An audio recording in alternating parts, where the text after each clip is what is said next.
Lions TV, this is your post-match analysis video for yesterday's 2-1 home defeat against Fortuna Sittard at the Den. It's not been the best preparation over the last week going into the season ahead. I don't really know what to say other than that. I'm trying to stay positive as I can. As always, let's start by taking a look at the 11 that Gary Rowett picked to start the match. So it was George, Benny Hill, Long in goal. Three centre-backs, Murray Wallace, Jake Cooper, Sean Hutchinson skippered the side. Danny McNamara returned at right wing-back. Joe Bryan, left wing-back. Casper De Noor, partner Billy Mitchell in the centre of midfield. And it was Duncan Watmore in a 10 behind Tom Bradshaw and Kevin Nisbet. Is that the team that I think he will go with on Saturday against Middlesbrough? No. I don't think it is. I also fucking hope it isn't because I'm not filled with confidence right now. And again, I was looking on the comments last night, YouTube. The title of my full-time reaction was I'm worried. And I know it's only friendlies and I know it blah, blah, blah. Results don't matter. Dusting off cobwebs. We've been there a million times before with the scenarios. But a week before the season starts, you know, that didn't look good to me. It didn't look like a team that was ready to go, ready for the off, finely tuned, in sync. It looked like a team that was limping towards the end of a season with nothing to play for. And I actually asked a question yesterday. I've not had it answered yet. You know, do they go into these games? Does the manager say, look, it's a friendly, just go out there, don't fly into any silly tackles, no one get injured, and you know, just go at 80%. I don't know, because to me, one good thing that came out of the first half, and the first half in reverse to Charlton was obviously really good. And the second half was worse. Charlton was the other way around. We scraped it back from a poor first 45. But they was flying into tackles yesterday. And you know, the players looked like they was giving it their all. It just looked like devoid of any ideas going forward, any pace, any planning, any understanding between them. So I know people will say, it's only friendlies, don't worry about friendlies. But, you know, that they're practising their trade to apply it next week. You need to warm up for these things and be ready, and it's definitely not been the best preparation. But look, we know what the club is like. We could go and win that next week, 1-0, and hopefully we fucking do, because I will be there. But look, as I said, first half, again, start wasn't great. I think Casper De Noor grew into it. I liked him in the first half, and he was trying to get forward a bit more and get involved going forward. I think Duncan Watmore looks dangerous every time he gets the ball, looking to hurt the opposition. And what I like about Watmore is he drives straight through the middle. One small criticism of Watmore, a lot of what he tried yesterday didn't come off, and I don't mind that. That's not a problem. What I have noticed, well, actually, I didn't notice. My mate said to me, if you notice about Watmore, he never fucking gets his head up. He's head down and runs. And look, I have no issue at all with, I know he's a good player because I wanted us to sign him. Never thought we'd sign him, and we did.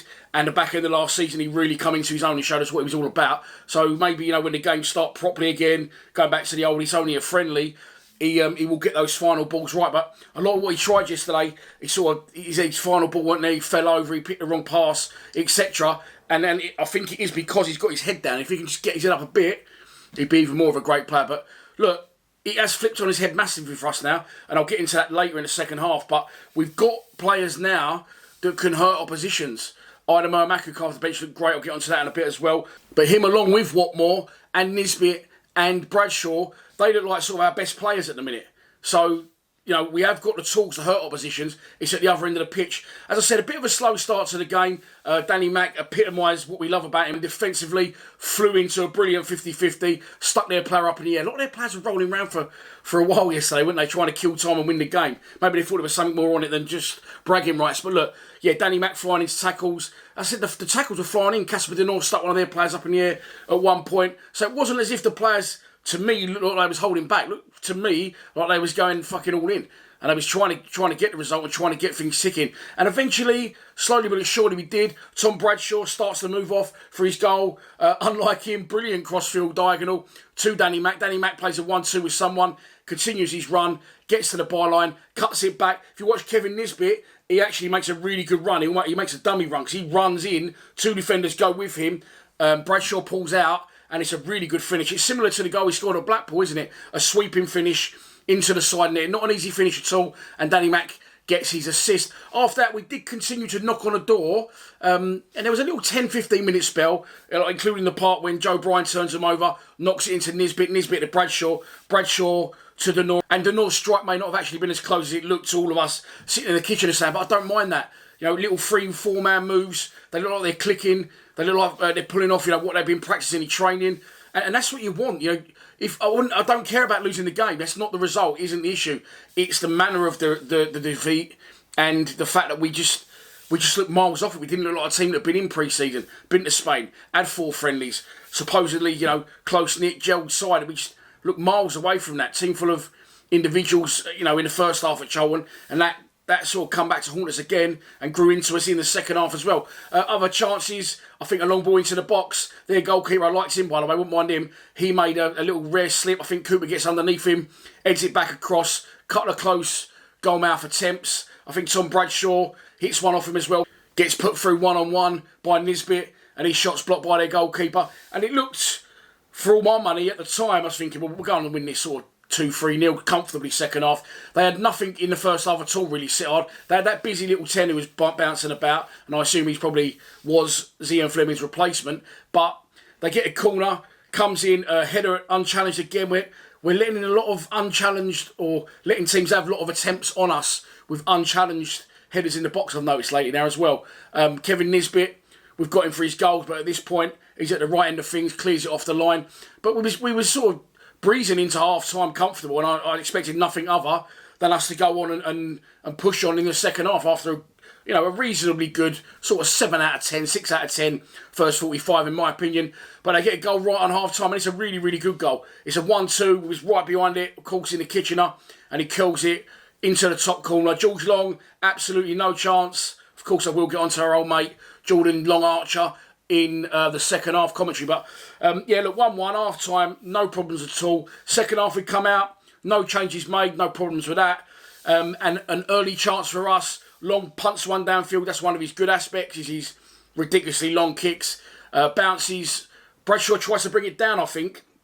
Sort of half miscontrols it, manages to get a second attempt, could have laid in Nisbet, could have laid in Watmore. Watmore sort of hesitated a bit for me, but eventually as he goes to pull the trigger, he's pulled down, and it is a penalty. And Kevin Nisbet's been scoring goals for fun for us in pre-season. Of course, he scores penalties as well. He has done for us already at Gillingham, and I think at Sutton, was it a penalty? But on this occasion, the goalkeeper, maybe he's seen maybe done his own work, because he was giving it that one with his left hand, like saying to Nisbet, go that way.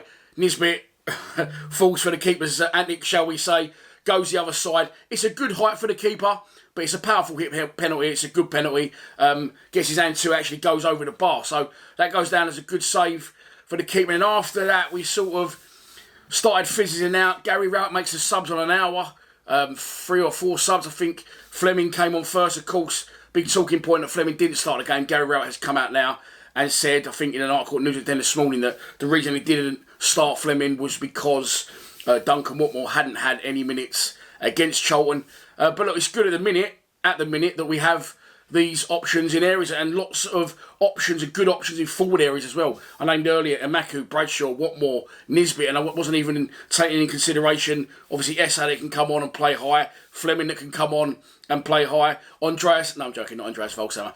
But yeah, look, the Cholton game, the subs sort of come on and change the game.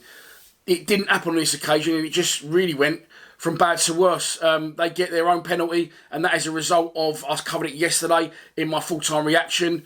That Jake Cooper, I love him. And do you know what? A lot of you think Cooper's the problem. I don't really think he is. I love Coops, and I always will, and I think he's brilliant for us. I don't think Cooper's the problem, really. I just think he needs some youngsters around him so that he can now become, the older, more experienced head and dictate to those boys. But the kick downfield is everything that I've been worrying about our back 3, back 4, call it what you like. Downfield, the striker is back to goal, 40 yards out. He's sandwiched in between. He's in a Jake Cooper and Sean Hutchinson sandwich. And back to goal, nowhere to go. And somehow he sort of backs him up, gets into the area, and it's a complete fucking mess. And it is a penalty to Fortuna Sittard. I was saying to my boy, no chance George Long saving this. It's a really good save. Any penalty save is a good save. Unfortunately, and And people will dig long out, and I'll get onto it now, actually, because it sort of comes in after their goal. But, look, he's no good for this standard of football.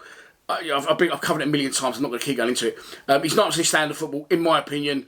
And I think my opinion is pretty strong, especially when it comes to goalkeeping areas. And I do think sometimes, I wonder if George Long's watching, or someone in the club's watching and think, shut up, you fat fucking idiot. What the fuck do you know about goalkeeping? Unfortunately, I genuinely do. I genuinely do. So, yeah, I do know about goalkeeping. And he's done nothing wrong, goal-wise, 4 Charlton goals or 4 Fortuna Sittard goals. And that does annoy me with some of our fans. If we can see the goal, everyone's straight away like, fucking George Long shit. Well, yeah, he is, but he's not been at fault for any of the 4 goals that have gone in. He had a wobbly moment in the first half against Charlton, and he had a wobbly moment just after the penalty, which I'll get onto now. But penalty save, good save. People were saying, he pushed it back into an area. There's nothing he can do there. He dives, he gets a strong hand on it, and it's pop luck where it goes. Unfortunately for him, it goes straight back to the taker, who actually, good finish under pressure, would have known he had people coming in behind him, trying to keep him out, and sit on a 2-1 up. And then after that, it just fucking, it gets a bit comical at times, doesn't it? It gets a bit comical. The ball over the top, I've seen it on social media. I'm not going to post it myself because I don't want to go down that route. But look, a ball over the top, George Long comes herring out, flying out, like miles out. And he runs straight past the ball. And in Benny Hill style, he has to turn around and start chasing it backwards. He doesn't manage to do so. He ends up just falling over on his face. The striker gets it. And again, look, if that's Championship, he's getting punished. 100%, if that's Championship, he's getting punished. But luckily for us, well, not luckily, we still lost the game. Fortuna Sittard striker, he's only got a fucking outside of his foot, or use his other foot, which he can't. He tries to sort of side foot it with the inside of his right foot. He should have looked at his angles and know he weren't going to get in for it. All he's got to do is flick his fucking outside of his boot at an open goal, and we're 3-1 down. But luckily for us, bad, didn't go to worse. Well, I'll say luckily for us, and why? We still lost the game. We still looked not good at all. And then the substitutes come on, more substitutes. SA and Amaku. I'm all for this hype, and I'm all for getting behind them because they're young players. I think right here, right now, some of you may not agree. Well, definitely won't agree. I think Amaku is more suited to starts in the Championship for us than SA is. I love SA. He's come to the forefront out of nowhere. I've covered that as well in previous videos. He's lots of step overs, lots of dancing, lots of fliction tricks with no end products. I don't know, Amaku is the complete opposite. And SA's good, don't get me wrong. I think he needs time to find his feet, find his actual position, find when to do the right things and when to keep it simple. But for me, Amaku is one that's just really fucking surprised me. Richard Cowley come out, I think it was before or after the game yesterday, and said that, look, there is interest in Amaku for a loan, but the way he started this pre-season, unlikely he'll be allowed to go anywhere. And he is pacey, powerful, direct, and always looking to hurt the opposition. My only fear with him is he'll get routed and he'll get reined in and they'll go, no, look, you're not going to play like that. You're going to play like Andreas Volkshammer and you're going to track back, do this, do that. Let's bear in mind as well, we throw these players on when we're chasing games a lot of the time. So when are we going to go to Middlesbrough and let them two go? Go on, off you go, because I fear, they'll have to track back. They won't have as much time to get on the ball and get forward as they would like. And I think it would be definitely a wrong move to start both of them at Borough. Definitely bring them on. If he does play one striker and 2 wide men, which I feel he might, because he did change formation in the second half to a flat back 4, 2 midfield, and then a 3 in behind a 1, which I feel he might do at Borough, of course, because going up there, they done well under Carrick last season, didn't they? Big crowd, expects to do a lot of defending. And I'd definitely start Amaku, I think, on the left. I really, really would. What we got to lose first game of the season, if we get tonked, which I unfortunately suspect we might, then it doesn't matter. It is what it is. And at least we know then, don't we? Instead of just playing these same old mundane Volkshammers who track back. And I was speaking to I went to the pub yesterday with a couple of mates after the game. And it is dull at times watching us. And again, I know it's only friendlies, but you pay your money, you want to be entertained, and you want to see these players. You want bums off seats. And Amaku was brilliant yesterday when he come on. And he had the end product as well. Of course, scored against Charlton. But collecting that ball out wide and just driving infield straight away, powerful and pacey. He won so many free kicks and corners. And what that does, that drags your team up the pitch. And instead of sitting back and letting teams have possession and chances against us, we're now at the business end of it, aren't we? At the other end of the pitch. And we can try and pin them in and dictate and maybe pass it around in circles for another hour. But look, we lose the game 2-1. We badly need a centre-back, and on that basis, I'm going to tie into it. Ian Fleming didn't start the game. Love Fleming. Think he's been brilliant for us. Again, pre-season, is he holding off a bit? Did he play yesterday because he was contracted to, and he couldn't leave until that game had happened? Do Burnley still want him? Do Lazio want him? Fucking the Lazio scout needs fucking hanging if he does. If he told him to come and get Fleming. Look, and he's been brilliant for us. He's been brilliant for us, and people are saying he looks disinterested. I don't think he is. I think when the time's right, he will turn it on for us, and he will be very hard to replace. However, right here, right now, not just seeing what he hasn't done, but seeing what's going on at the other end of the pitch, 100% I'd sell him. Because I think you got Watmore there, a ready-made replacement. I kind of think Watmore will get you 15 goals, but in the games he started at the back end of last season and came good, what did he get? He hit the post against Blackpool, set up Bradshaw, won the penalty, then he scored 2 against Blackburn. So I definitely feel that he could fill that void. Of course, a lot of people say SA could as well. I still wouldn't disagree with that, but I still think SA still needs to find his best position. You're all saying put SA in that 10. He's never played in it. He played right wing and cut in from like on his left foot last season, and this season he's played centre midfield. He's never played in the 10.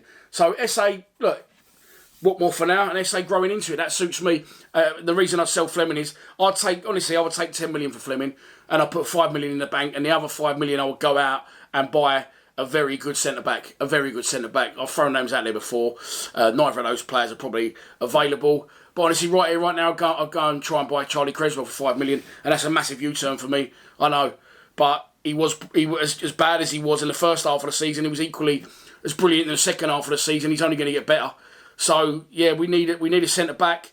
Fleming, if he goes now, you know, it is what it is. He's starting to turn into a little bit Willy Won't-y, Jeb Wallace style. Let's worry about one player, and we don't want to go down that road. We want to be a team that plays for the team. You know, that's what our club's based on, togetherness. And if Fleming was to go, I'd probably half welcome it, if I'm honest. I don't want to see him go. Of course I don't. You know, we love the Bermondsey Bergkamp, but for me, we desperately need a centre-half more than we need a player. We're inundated with players in the area now, and we're struggling centre-back wise. And going forward, you can't see any answers other than going out and buying someone. As I said, Alex Mitchell's coming through. Doesn't seem like the club fancy him as the answer to that. You've got Ryan Leonard and George Evans, who can both play there, yes, but both equally. I don't think Evans is 30. I think he's like 28. But Ryan Leonard's in his 30s, injury prone.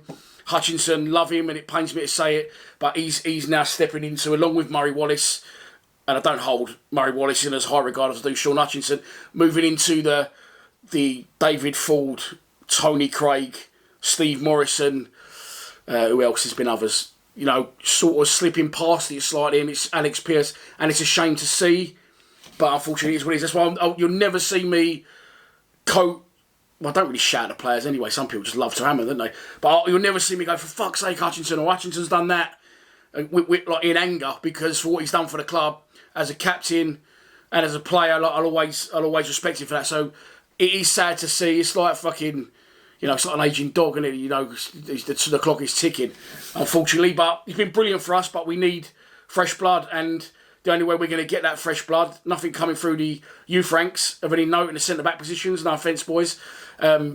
We need to go out and buy at least one for now. For one season, get one, and then next season, look again and get another one. But will that Burnley defender, is it McNally? Yeah, it fucking is McNally, because that surname haunts me for personal reasons. Whatever his first name is, I know his second name's McNally. Anyway, will he come in if Fleming was to go to Burnley, or could we still get him anyway, potentially? Look, it waits to be seen. That's your post-match analysis done. I hope you've enjoyed it. There will be a Den debate. No, there won't. That's a lie. There will be a Den Daily up later, because there's a little rumour of a goalkeeper coming in. My God, I fucking hope so. Please, subscribe to Lions TV.